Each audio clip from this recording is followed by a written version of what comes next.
Chinky jiti chinky tami monster nipan ahok alam anki nang than tik kang tamibo pu amat si tik nang than kang kipin si dam joy lo chok lo dam not di kai along nang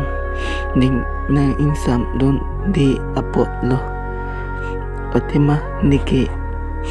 bang asunra kiplang kipi pensu kali pen niki tangka maha kido abang kali nang tumason son ki nang kacing bardong ichet da ave cingki jite cingki pamino nipan ki nang ning nang dogdi puluti nang cithan dakno nipan ning nang paoy ve nang nilo nang nipan pulo bangun buta nang pulo bulta nang ahok mah bu kali nang nipan nang chung thoi pensi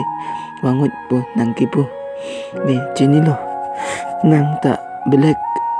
kacingki apin sudosi nipan nason nang kipulo nipan nang chung thoi lo pun ni chinilo bonta ni nang pan nang ningaduk nang pipi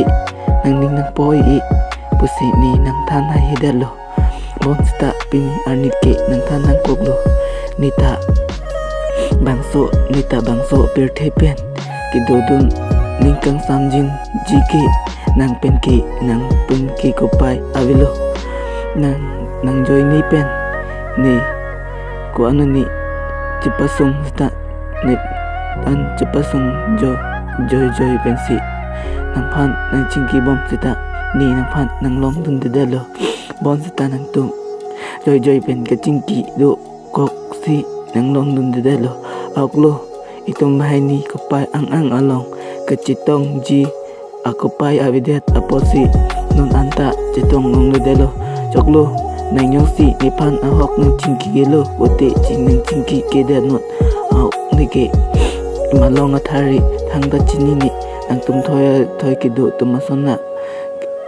kithe kali niki kilu kilam aba